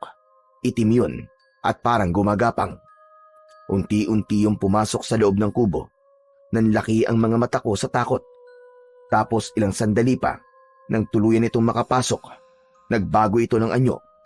Ang usok ay unti-unting naging tao hanggang sa mabuo ang muka. Mang Erning? Mang Erning, paano ka nabuhay? Ngumiti siya at pinakita sa akin ang sugat sa kanyang leeg. Pero bigla siyang sumeryoso nang tila maalala ang sitwasyon namin.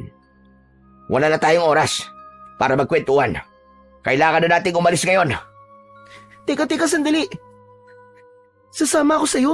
Patay ka ni. Ayoko sumama sa patay. Mukha lang akong bangkay, pero buhay na buhay pa ako. Tignan mo.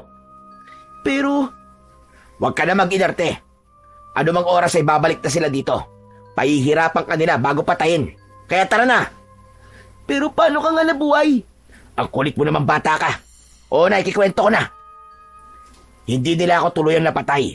Akala lang nila. Ayan, nasagot ko na. Kaya tara na, sumama ka na. Agad niyang inilapit ang sarili niya sa akin at sinimulang kalagin ng tali sa kamay at paa ko. Agad ako nagpasalamat kay Mang Erning. Wala yon, maliit na bagay lang. Alam mo, kaya ko lang naman nagawa yon dahil gusto kong gumanti sa walang hiyang kapitan na yan. Sobra yung ginawa niya sa akin. Mabuti na lang at tinulungan ako ni... basta. Halika na, dali. Pagkatapos niyang kalagan ng tali, lumapit siya sa bintana at binuksan yun. Nakalimutan pala itong nilagyan ng padlock. Maingat niyang tinanggal ang baras na nakasuksok at binuksan ang daan palabas. Bilisan mo, baka maamoy nila tayo. Pero, Wala nang pero-pero, halika na. Sigaw niya, sabay hila sa braso ko. Kung gusto mo pa mabuhay, sumunod ka sa akin. Agad siyang tumalon palabas. Malakas ang pintig ng puso ko, pero wala na akong mapagpipilian. Lumundag na rin ako. Pagbagsak ko sa lupa, ay agad niya akong sinenyasan na yumuko. Nagtago kami sa mga damo at likod ng mga puno. Biglang tumigil si Mang Erning at nakinig sa paligid. Hindi maaari ito. Hinahabol nila tayo. ano? Napalingon ako. Totoo nga ang sinabi niya. May mga grupo ng aswang ang papunta sa direksyon namin.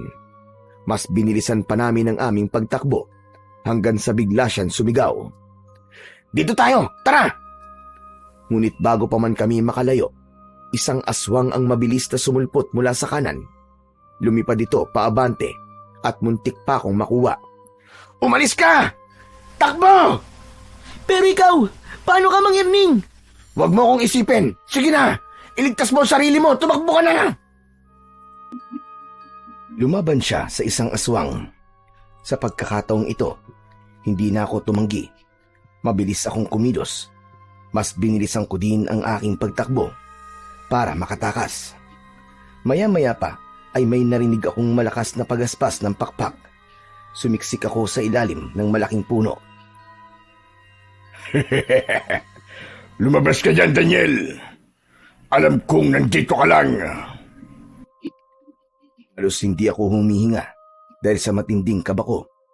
Pinilit kong huwag lumikha ng ingay. Paikot-ikot sa impapawidang aswang. Hindi siya tumitigil sa paghanap sa akin. Maya-maya lang wala na ito. Dahan-dahan ako naglakad, pero malapit na ako sa kalsada. Biglang may humawak sa likod ko. Tapos ay bigla niyang tinakpan ang aking bibig para hindi ako makasigaw. Daniel! Daniel, ako to! Tay, buhay ka! Oo, anak, buhay ako. Napaiyak ako sa tuwa at agad siyang niyakap. Akala ko talaga, Tay. Patay ka na. Hindi, anak. Nagising ako nung sundan mo yung mga aswang papunta sa gubat. Tapos, ano nangyari, Tay? Nakita ko din kung ano ang nakita mo, anak. Si Kap Marcelo. Ang lahat ng mga tao dito. Aswang silang lahat. Kaya nga, Tay. Natatakot po ako. Umalis na po tayo rito. Hindi magiging madali ang pagtakas, anak. Sigurado kung may nag-aabang na sa labasan itong baryo. Mas mapapahabak tayo kung magiging padalos-dalos ang kilos natin. Ano pong gagawin natin, Tay? Sumama ka sa akin. May alam akong ligtas na lugar. Dahan-dahang naglakad ang tatay ko. Tahimik naman akong sumunod sa kanya. Maya-maya pa, may nakita akong aswang dun mismo sa lugar kung saan ako gustong dalhin ni tatay. Napatingin ako sa tatay ko. Medyo kinabahan ako sa kinikilos niya at naisip ko pang baka naman nagpapanggap lang ito para mahuli ako. Aatras na sana ako para tumakbo pero may humawak sa kamay ko. Huwag kang tumakbo. Ito ang pinakaligtas na lugar para sa inyo ng tatay mo. Mang Erning? Tama siya. Kaya huwag nang matigas ang ulo mo, bata ka. Mang Jose, nandito ka din? Oo, at nandito kami lahat. Teka, hindi ko maintindihan. Ano ba nangyayari? Nanlaki ang mga mata ko nang makitang lumalapit ang ilang aswang. Muntik na ako mapatay sa gubat, Daniel. Nakita mo naman yun, di ba? Oo. Ako nagligtas sa kanya sa tiyak na kamatayan. Po, paano niyo po yung ginawa, Tay? May alam ako sa panggagamot, anak. Hindi ko na sinasabi sa'yo. At itong si Erning, madali lang naman siya gumaling kasi malakas ang pangangatawan niya. Di lang masyadong halata. Kayo talaga, Mang Mando. Katawan ko na naman ang nakita nyo. Nagbibiro lang naman ako, Erning. Pero malaki po ang pasasalamat ko sa inyo. Utang ko po ang buhay ko sa inyo. Wala yun. Maliit na bagay lang. Teka, sandali. Pero bakit po magkakasama kayo? Kayo po, Mang Jose. Alam niyo po bang nandito si tatay nung inaaya mo akong tumakas? Hindi pa. Wala pa akong ideya kung nasa ng tatay mo doon. Saka ko lang siya nakita nung dinala na ako ng mga kakampi kong aswag dito. Kakamping aswang? Tama ka nang narinig, Daniel. Meron tayong mga kakamping aswang. At sila yung sinasabi ko. Sila yung mga aswang na lihim na kumukontra sa gawain ng kanilang pinuno. Talaga? May mga lihim na rebelde ang kapitan?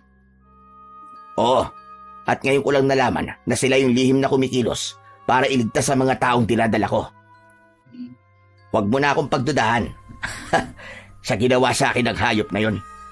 Kailanman, hindi na ako kakampi sa kanya. Teka, taga rito din ba sila?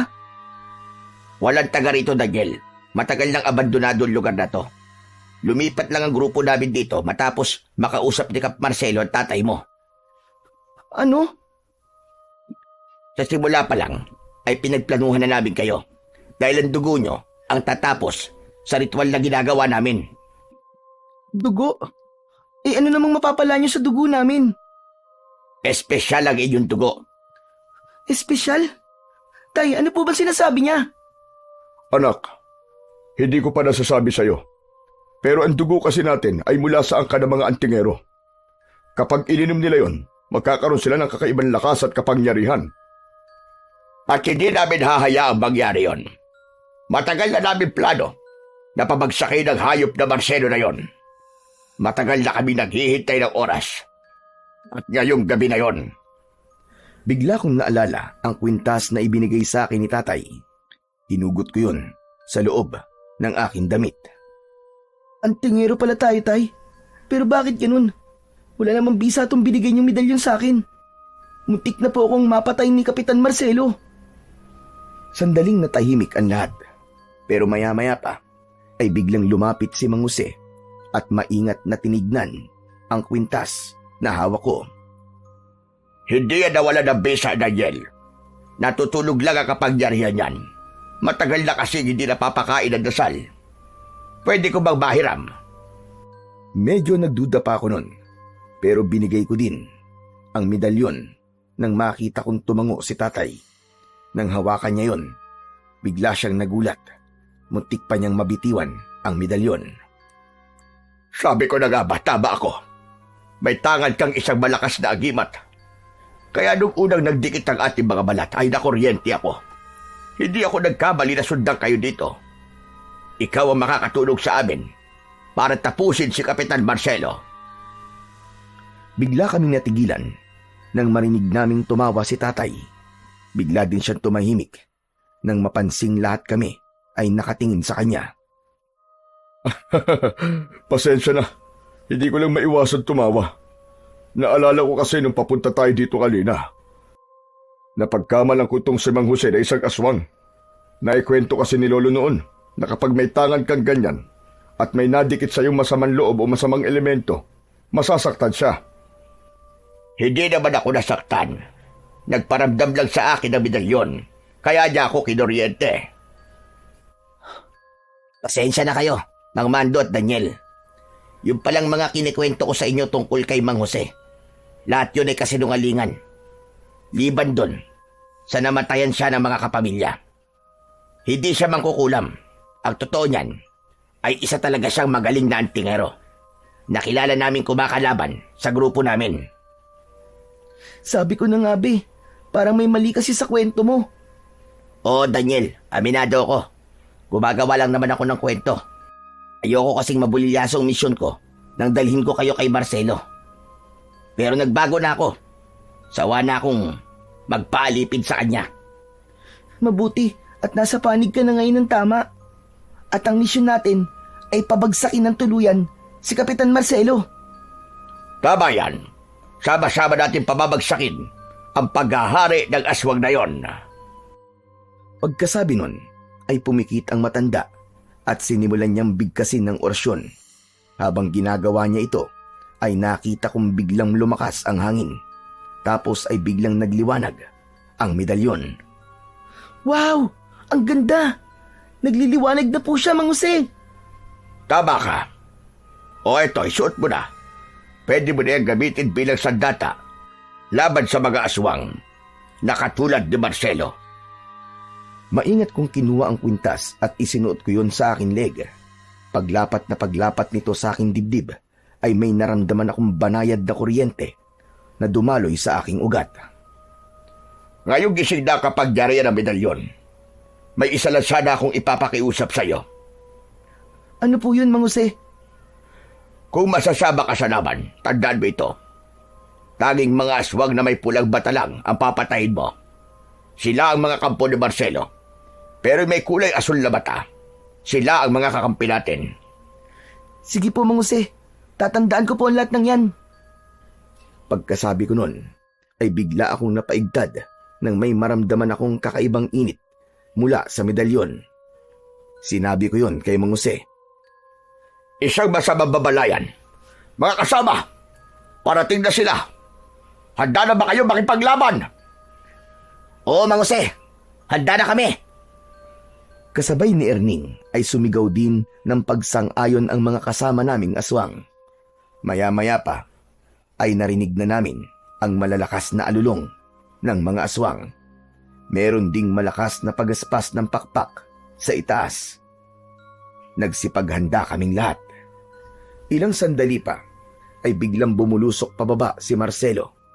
Matikas ang tindig nitong tumayo sa harap namin. Sa wakas, nagkita-kita din tayo mga traidor. Kasabay nito ay nagsidatingan din ang kanyang mga kampon. Agad na nagsimula ang labanan. Nagbanggaan ang dalawang uri ng mga aswang. Parehas silang mababangis. Parehong ipinaglalaban nila ang kanilang mga buhay. Daniel! Gamitin mo na ang medalyon mo! Madali ka! Nang marinig ko yun, ay agad kong hinawakan ito. Hindi ko alam kung paano, pero bigla na naman itong nagliwanag. Pumalat ang liwanag sa paligid ko at tumama sa unang aswang na sumugod. Napaatras siya, nagsisisigaw at unti-unting natunaw ang katawan hanggang sa naging abo. Sunod-sunod na sumalakay ang mga aswang sa akin, pero lahat sila hindi umubra sa liwanag ng medalyon. Lahat sila ay namatay. Galit na galit si Kapitan Marcelo nang makita ang aking ginawa. Dahan-dahan akong lumapit sa kanya at nakipagsukatan ng tingin.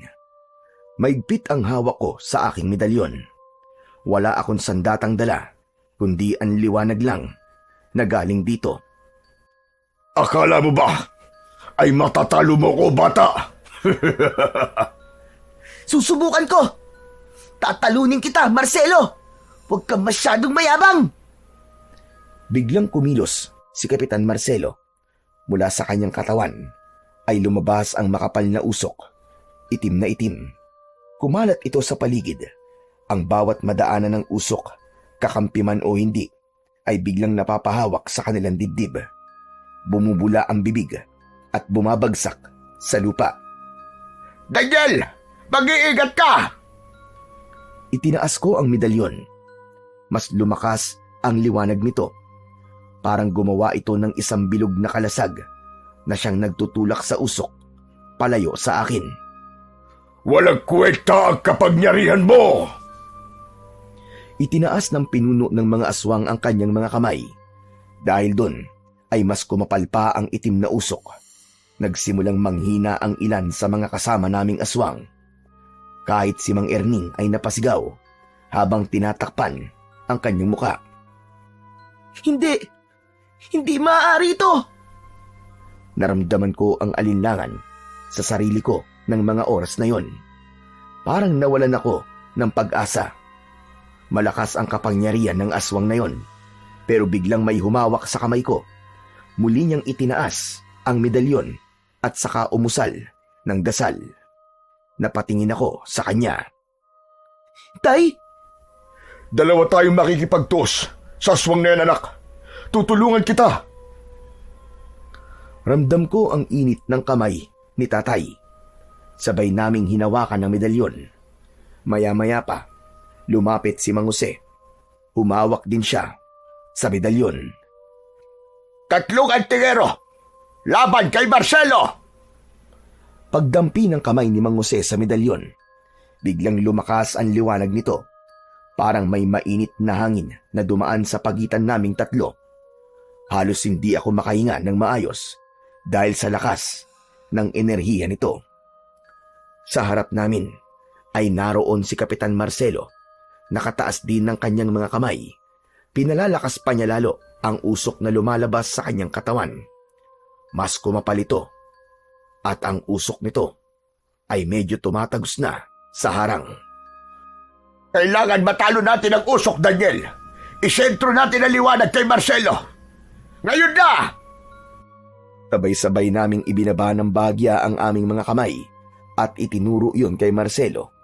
Humawak ako ng maigpit sa medalyon, samantalang sina tatay at Mang Jose naman ay tuloy-tuloy na nagdarasal ng orasyon.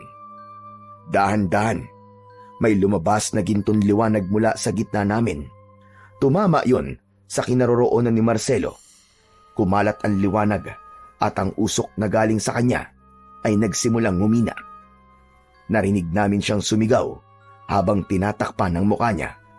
Lumakas palalo ang liwanag at unti-unti nitong nilamon ang natitira pang itim na usok. Agad na nagsitakbuhan ang mga kakampi ni Marcelo. Nang mawala na ang liwanag, nakita kong wala na si Marcelo. Wala na rin ang nakakalasong usok nito.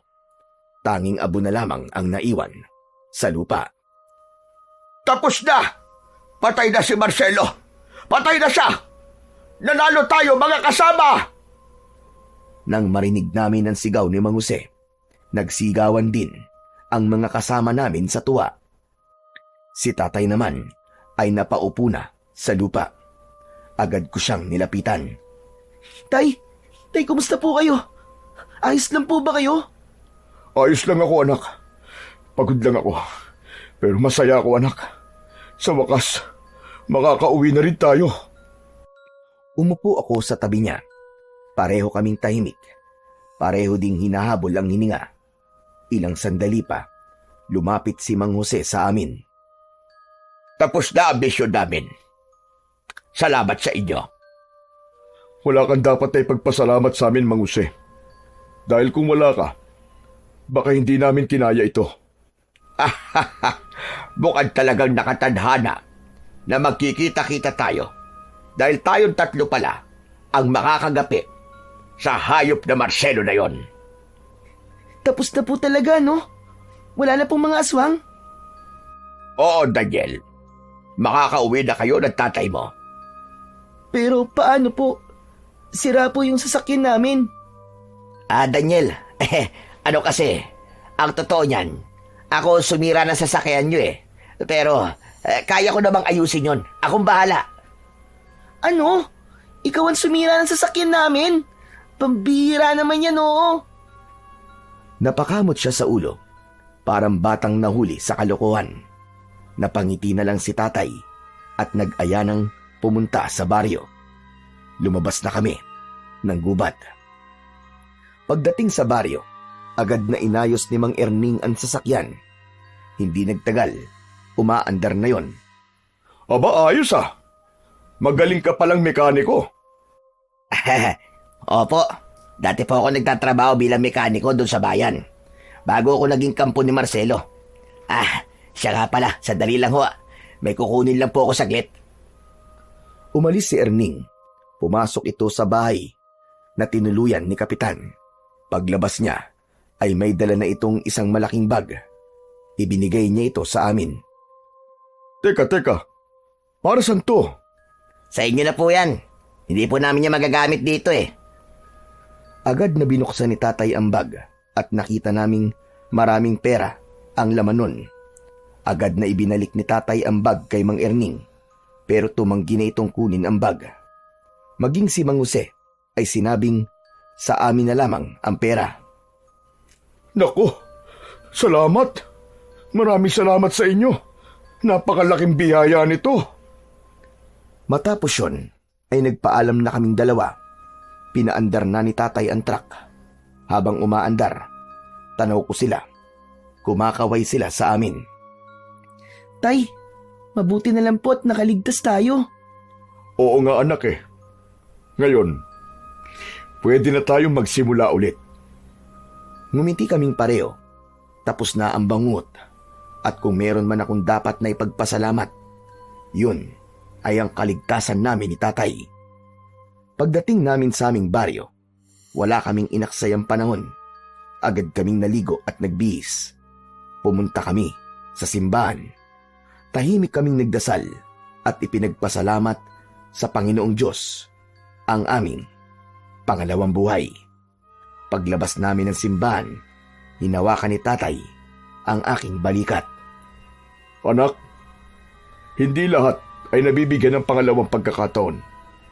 Kaya mula ngayon, pahalagahan natin ang buhay na to. Opo, Tay. Sadyang mabuti po ang Panginoon sa atin. Naniniwala po ako na ang liwanag na nanggagaling sa medalyon ay galing po sa Kanya. Dahil ang liwanag po na galing sa Panginoon, yun lang po ang kayang-kayang tumalo sa kadiliman. Ngumiti si tatay at tumango. Tama ka dyan, anak. Samantala, pagkalipas ng maraming taon, pagkatapos ng nangyaring bangungot na yon sa aming mag-ama, namuhay na kaming payapa. Ang perang nakuha namin sa Baryo Santo Cristo, ang kalahati nun ay idinonate namin sa simbahan. Ang kalahati naman ay siyang ginamit ni tatay na panimula ng negosyo na may kinalaman pa rin sa babuyan at agrikultura. Nagtayo siya ng tindahan at nagbebenta kami ng mga feeds at gamit sa pagsasaka. Tumutulong din kami sa mga magsasakang walang puhunan. Minsan, naiisip ko, baka ito na talaga ang dahilan kung bakit binigyan kami ng pangalawang pagkakataon at kung bakit nangyari yun. Ito ay upang makatulong kami sa iba. Si tatay ay matanda na pero malakas pa. Kasama pa rin namin siya sa bahay naming mag-asawa. Minsan, kapag nasa tindahan ako, siya ang nag-aalaga sa mga apo niya. Yung medalyon, hindi ko na siya ginagamit ngayon at hindi ko na rin sinusuot, pero nakasabit pa rin yon sa altar. At sa tuwing sasapit ang 6:00 ng gabi, hindi namin siya kinakalimutan ni tatay. Pinapakain pa rin namin siya ng orasyon para manatili itong buhay at magamit kung talagang kailangan. Kung sakaling bumalik at maggasik muli ng lagim ang mga kampon ng kadiliman.